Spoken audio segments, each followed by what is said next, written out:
हमारा जो अभी नया चैप्टर स्टार्ट होगा वो है जजमेंट, लेकिन जजमेंट के चैप्टर में ही एक सेक्शन है जो कि बहुत इंपॉर्टेंट है, जिसके बारे में आज हम बात करेंगे, क्योंकि ये जनरल यूज के लिए है। यानी कि जरूरी नहीं है कि ये एडवोकेट के ही काम आए, ये आपके काम भी आ सकता है, यानी जनरल पर्सन के काम भी आ सकता है, और बहुत ही इंपॉर्टेंट है आपका जनरल यूज में। इसीलिए हम पार्टिकुलर इस टॉपिक पर वीडियो बना रहे हैं और डायरेक्ट हिंदी में ही बात करेंगे। 357A CRPC का बोल रहा है, एवरी स्टेट जो गवर्नमेंट है, यानी स्टेट गवर्नमेंट जो है वो सेंट्रल गवर्नमेंट के सहयोग से, सेंट्रल गवर्नमेंट अगर सहयोग करेगा, उसके सहयोग से स्टेट गवर्नमेंट जो है वो एक स्कीम बनाएगी। कैसा स्कीम बनाएगी? तो कंपेंसेशन देने के लिए। किसको? विक्टिम को। किस चीज के लिए? इस चीज के लिए कि उसको कोई नुकसान हुआ है किसी कारण से, ठीक है, यानी कि कोई घटना घटित हुआ है, उस कारण से जो विक्टिम है, जो विक्टिम तो तभी है जब उसको नुकसान हुआ है, तब उसको कंपेंसेशन देने के लिए एक एक जो स्कीम है वो प्रिपेयर किया जाएगा, बनाया जाएगा। जरूरी नहीं विक्टिम को, विक्टिम के डिपेंडेंट को भी, विक्टिम तो मर भी गया होगा, ये भी हो सकता है, तब उसका जो कोई है डिपेंडेंट्स है, बच्चा है, उसकी पत्नी है, उसको भी दिया जाता है कंपेंसेशन। आई होप यहाँ तक क्लियर हो गया होगा। ठीक है, उसके बाद 2 बोल रहा है, ये तो मतलब स्टेट गवर्नमेंट बनाएगा, और 2 बोल रहा है कि जब कोर्ट रिकमेंड करेगा, यानी कि केस गया कोर्ट में, किसी का नुकसान हुआ और वो गया कोर्ट में, कोर्ट कंपेंसेशन को डिसाइड करेगा कि इस व्यक्ति को कंपेंसेशन देना है। कोर्ट बस यही डिसाइड करेगा कि इस व्यक्ति को कंपेंसेशन देना है, कोर्ट ये डिसाइड नहीं करेगा कि कितना देना है। ठीक है, आई होप ये क्लियर हो गया होगा, देना है। अब जो डिस्ट्रिक्ट लीगल सर्विस अथॉरिटी है, ये डिस्ट्रिक्ट में होता है, या फिर स्टेट लीगल सर्विस अथॉरिटी है जो कि स्टेट का होता है, दोनों ही स्टेट का होता है, लेकिन वो डिस्ट्रिक्ट में होता है, ये स्टेट लेवल का अथॉरिटी है, होता है। अब ये डिसाइड करेगा कि कितना कंपेंसेशन देना है। जो वन में है, वन के अनुसार जो स्कीम बनाया गया है उसके अनुसार इसको कितना देना है, कंपेंसेशन कितना दिया जाना चाहिए, ये डिसाइड करेगा कौन? डिस्ट्रिक्ट लीगल सर्विस अथॉरिटी और स्टेट लीगल सर्विस अथॉरिटी।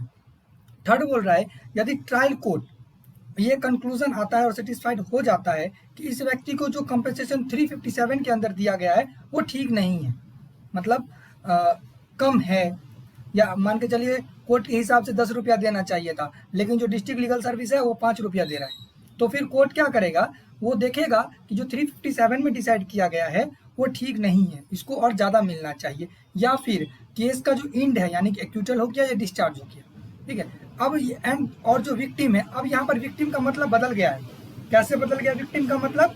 क्योंकि एक्यूज जो था वो एक्यूटल हुआ या डिस्चार्ज हुआ, अब वो जो एक्यूटल और डिस्चार्ज हुआ वो एक्यूज विक्टिम में बदल गया। आई होप ये क्लियर हो गया होगा। विक्टिम यहाँ पर बदल गया है, यानी कि हर बार ये एक्यूज जो है वो विक्टिम में बदल गया। एक्यूज था, उस पर केस चला, उसको जेल में रख दिया गया, उसका उतना पेमेंट, जितना दिन वो बाद में बाहर रहा होगा उतना उसका डिफामेशन हुआ, उसका वो भी नुकसान हुआ, उसका कैरेक्टर का नुकसान हुआ, उसके पैसे का नुकसान हुआ, जितना भी उसको पैसा लगा, ये सब उसका नुकसान हुआ केस लड़ने में। तो वो सब कंपेंसेशन जो कोर्ट है वो रिकमेंडेड कर सकती है जोड़कर कि इस व्यक्ति को इतना कंपेंसेशन मिलना चाहिए, ये कोर्ट डिसाइड करेगा, कोर्ट बोलेगा, कोर्ट रिकमेंड करेगा। ठीक है, डिसाइड तो फिर वो डिस्ट्रिक्ट लीगल सर्विस ही अथॉरिटी करेगा और स्टेट लीगल सर्विस अथॉरिटी करेगा, पर ये उसको बोलेगा और जनरली उसको मानना ही पड़ेगा। आई होप ये क्लियर हो गया होगा। उसके बाद 4 बोल रहा है कि जहां पर जो ऑफेंडर है, सबसे इंपॉर्टेंट टॉपिक है 4, सबसे इंपॉर्टेंट टॉपिक है। यहाँ पर जो क्लॉज 4 है ये बात करता है कि जब व्यक्ति जो विक्टिम है, वो तो हम जानते हैं कि ये विक्टिम है, लेकिन कौन एक्यूज्ड है यही हम नहीं जानते हैं, यानी कि कौन एक्यूज्ड पर्सन है, किसने ऐसा किया है वो हम नहीं जानते हैं। कितना बार क्या होता है, फॉर एग्जाम्पल आप जानिए कि आप रोड पर जा रहे हैं, आपको एक गाड़ी ने धक्का मारा, आपका पैर टूट गया, टूट क्या गया मतलब बर्बाद हो गया आपका पैर। अब वो जो गाड़ी जिसने आपको धक्का मारा वो आइडेंटिफाई नहीं हुआ, पर आपको नुकसान हुआ, वहां पर पुलिस आया, 157 के अंदर एफआईआर दर्ज किया, ठीक है, 154 वाला नहीं 157 वाला एफआईआर हुआ, और पता चला कि वो आइडेंटिफाई नहीं हो पाया और उसका ट्रायल भी नहीं चला। ठीक है, उसका ट्रायल भी नहीं चला, तो यहाँ पर जो विक्टिम है या फिर उसका जो डिपेंडेंट्स है वो एप्लीकेशन लिखेगा। कहाँ पर लिखेगा एप्लीकेशन? किसको देगा? स्टेट को देगा, या डिस्ट्रिक्ट लीगल सर्विस अथॉरिटी को देगा, या फिर स्टेट लीगल सर्विस अथॉरिटी को देगा कि मुझे कंपनसेशन दिया जाए। ऐसा वो एप्लीकेशन कहाँ देगा? डिस्ट्रिक्ट लीगल सर्विस जो कि डिस्ट्रिक्ट में है, और स्टेट यानी कि जैसे बिहार का है तो पटना में होगा स्टेट लीगल सर्विस अथॉरिटी, तो वहाँ पर दिया जाएगा। अब सब फिर से आप एक बार सुनिए, यदि आइडेंटिफाई नहीं हो रहा है, पुलिस केस लिया है, तो आपको ही एप्लीकेशन देना पड़ेगा। नहीं तो ऐसा ही लंबा केस चलता चल जाएगा और आपको कुछ नहीं मिलेगा। आप ही को एप्लीकेशन देना पड़ेगा अगर भी जो एक्यूज है वो आइडेंटिफाई नहीं हो रहा है, वो मतलब नहीं पहचान पाए आप, ना तो पुलिस पहचान पाई। उसके बाद 5, ये 4 से रिलेटेड है कि जब रिकमेंडेशन है या फिर एप्लीकेशन दिया जाता है सबसेक्शन 4 के अंदर, ठीक है, तब जो स्टेट और या डिस्ट्रिक्ट लीगल सर्विस अथॉरिटी है वो इंक्वायरी करेगा। इंक्वायरी करने के बाद आपको कंपेंसेशन दे देगा, लेकिन जो इंक्वायरी होगा वो कितने दिन में होना चाहिए? 2 मंथ में। अगर आप एप्लीकेशन नहीं देते हैं, ठीक है, अगर आप एप्लीकेशन नहीं देते हैं तो ये साल भी जा सकता है, 2 साल भी जा सकता है, 4 साल भी जा सकता है। हो सकता है आपको या आपके डिपेंडेंट को पैसा मिले ही ना।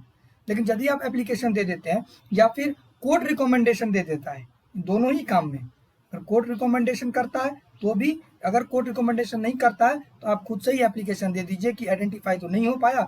तब जब एप्लीकेशन आप देंगे तो फिर वो 2 महीने के अंदर वो इंक्वायरी हो जाना चाहिए। 2 महीने के अंदर वो इंक्वायरी होगा कि आपको कितना कंपनसेशन देना है।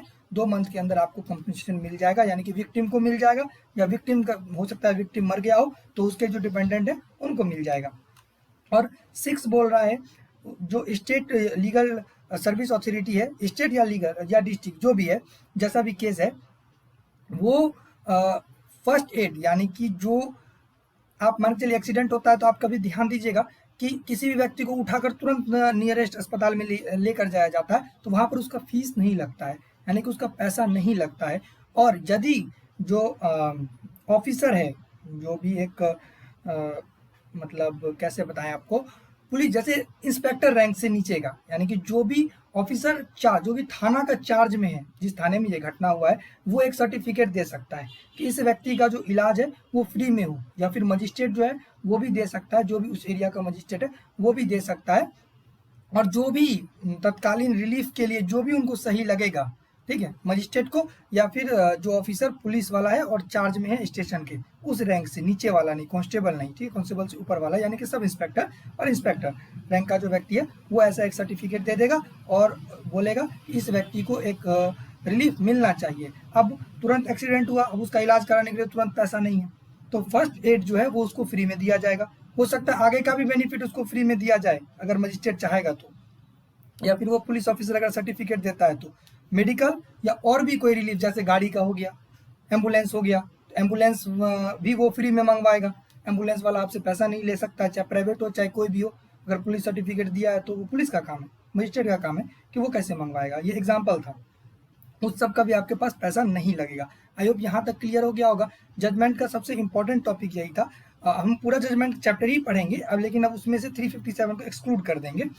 आई होप यहाँ तक क्लियर हो गया होगा। अगर आपके साथ भी कभी, आपके साथ भगवान न करे ऐसा हो, यदि होता है तो आप क्या करेंगे, 4 के अनुसार आप डिस्ट्रिक्ट लीगल सर्विस अथॉरिटी में या फिर स्टेट लीगल सर्विस अथॉरिटी के अंदर आप एप्लीकेशन जरूर दें और 2 मंथ के अंदर आपको पैसा मिल जाएगा, ये कानून कहता है।